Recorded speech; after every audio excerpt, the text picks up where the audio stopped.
Aujourd'hui, notre prise du jour, c'est de la bernache. On est rendu le 30 novembre, puis ça va probablement être ma dernière chasse à la bernache cette année. Comme vous voyez, il y a un petit peu de neige dans le champ, c'est un champ de maïs. Puis là, à ce temps-ci de l'année, les bernaches vont aller chercher des grosses calories pour faire une grosse traite de voyage. Donc là, les champs de maïs commencent à être coupés, puis ils rentrent dedans vraiment à côté. On a probablement là 4-5 champs là, que j'ai observé dans le coin ici, que les bernaches sont dans le maïs. Puis un matin, je fais la chasse avec mon oncle, mais ça va être un petit peu étrange parce qu'on avait à peu près 500 bernaches qui étaient dans le champ ici hier. Il y a du monde qui sont venus chasser ici. Apparemment, ils n'ont pas très bien chassé, mais sauf que moi, je voulais tester, est-ce que d'avoir eu une autre chasse à veille, ça va faire en sorte que les oiseaux sont gênés, ils vont pas revenir au spot, ou sinon, ils vont quand même revenir parce qu'il y a une bonne abondance de bouffe. Comme à chaque matin qu'on fait la chasse à la bernache, il a fallu qu'on installe nos tombeaux. On est allé chercher beaucoup de stock pour cacher nos tombeaux, puis ça nous a pris comme 40 minutes parce que tout était gelé, tout était dur à enlever. Les mains étaient froides aussi, donc des bons gants, c'est définitivement une bonne idée. Puis là, on a installé les appelants en forme de U, comme ça ici.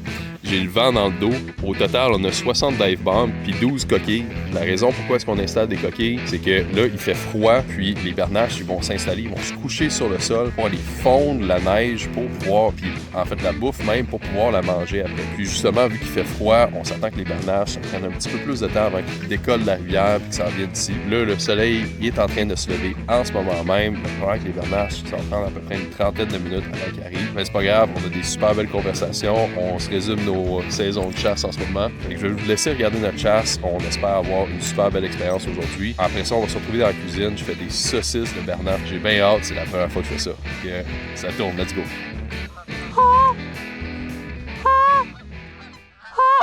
Ah, il attire tout le monde. Parfait, ça.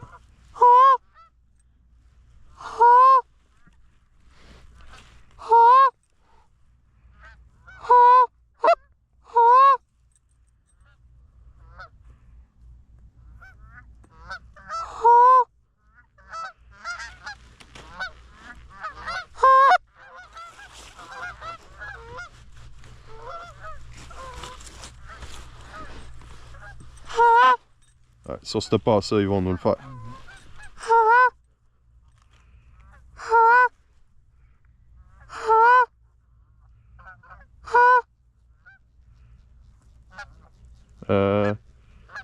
Attends, prochaine.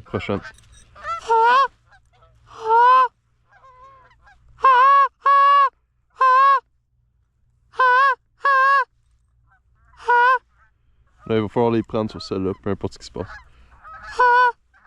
On laisse la première atterrir, là. Attends, on laisse la première atterrir, puis on va prendre les 5 autres qui viennent après, là.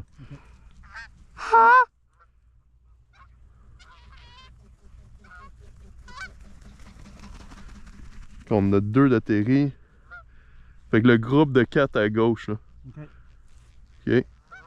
Shoot!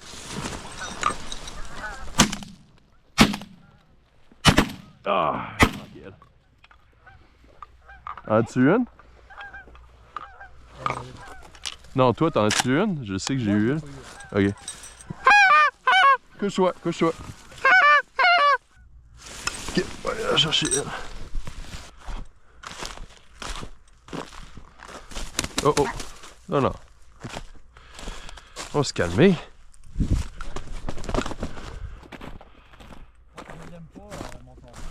Ah. Mais t'es vois-tu à midi, là? Ouais. Okay.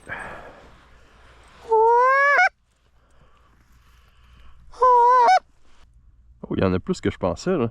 Ah oui? Ouais, good, regarde. Il y en a une trentaine, là.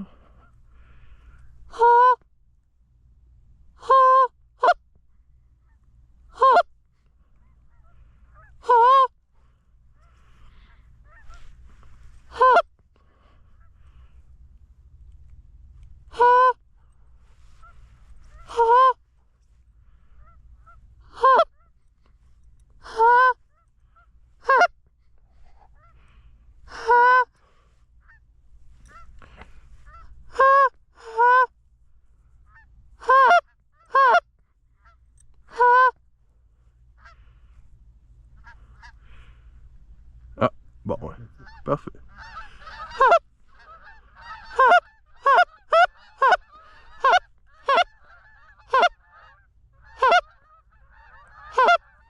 Ah, puis il y a des pigeons. Ah, c'est des canards! Tu vois le groupe de canards? Non, je ne vois pas où c'est. En haut, au-dessus des bernaches. Ah, ben oui.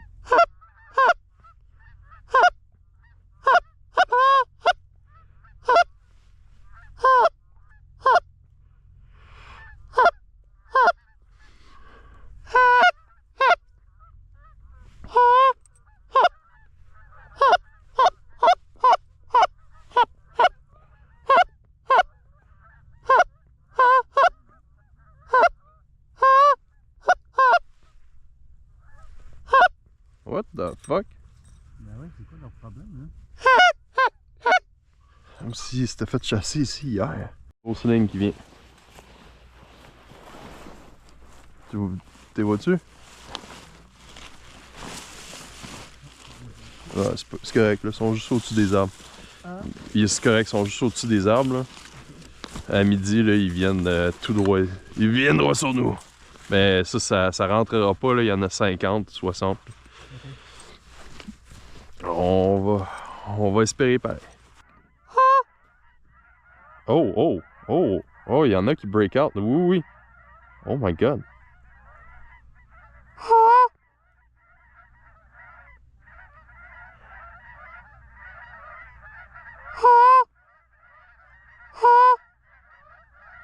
Il y a un groupe de 5 là, vraiment convaincus. Là.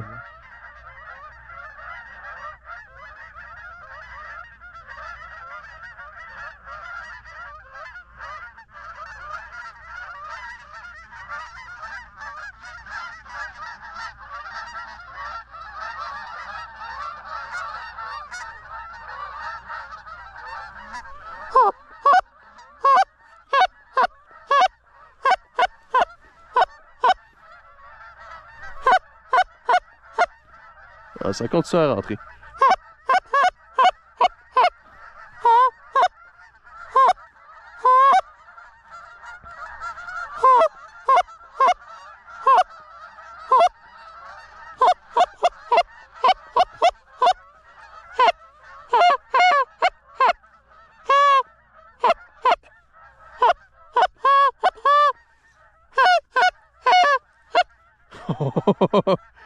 Hey, si ça rentre, ça vaut vraiment la peine. Ben oui.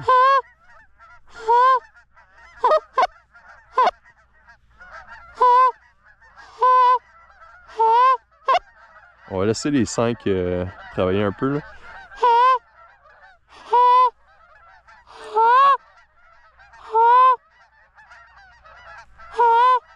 Ouais, on laisse ça atterrir là.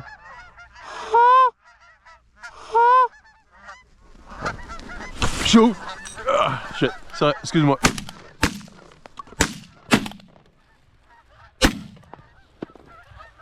Excuse-moi, j'ai comme semi-paniqué quand ils ont tout freiné là. Mais elle va y aller, ouais. Elle va arrêter là, un bout là. 4 qui vient là. Bon, aucun bruit là. Ils sont à 3 heures à peu près.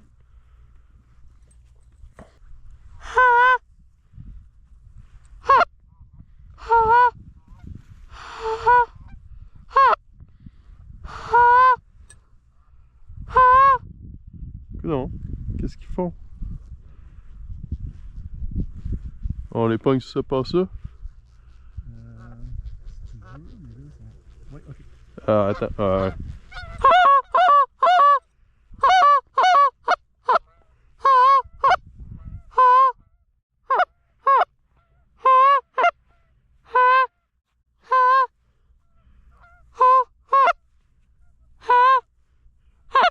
Désolé d'avoir hésité là-dessus, là.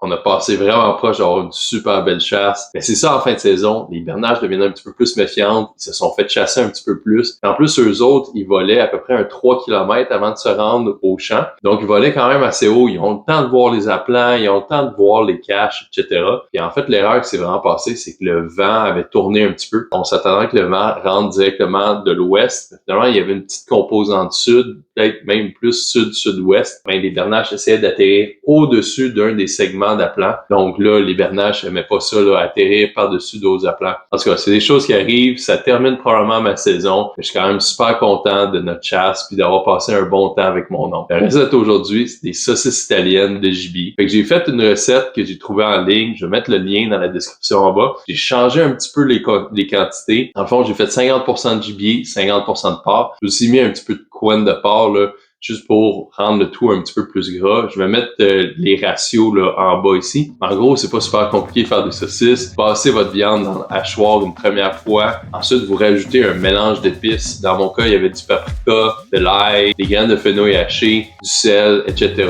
Tout va être dans le lien et dans la description. Ensuite, j'ai tout laissé ça reposer une nuit au réfrigérateur. C'est le lendemain matin que j'ai construit les saucisses. J'ai tout repassé la viande dans le hachoir, mais dans le hachoir un peu plus mince. Ensuite, j'ai essayé de pousser mes saucisses à travers le hachoir, mais ça allait bien mieux avec un pousseur de saucisses. En fait, c'est un tube conçu spécialement pour pousser la viande dans les saucisses. Honnêtement, ça a super bien fonctionné. Si vous voulez faire des saucisses, je vous conseille 100% d'utiliser ça. Ensuite, j'ai percé des petites bulles d'air, tassé tout ça, tourné mes saucisses. J'ai mis ça dehors parce qu'il faisait à peu près un 4-5 degrés pendant environ une demi-journée. Ensuite, on ramène ça à l'intérieur. Là, c'est le temps de faire des super bons hot dogs de gibier avec des cerises. On se retourne puis on fait ça.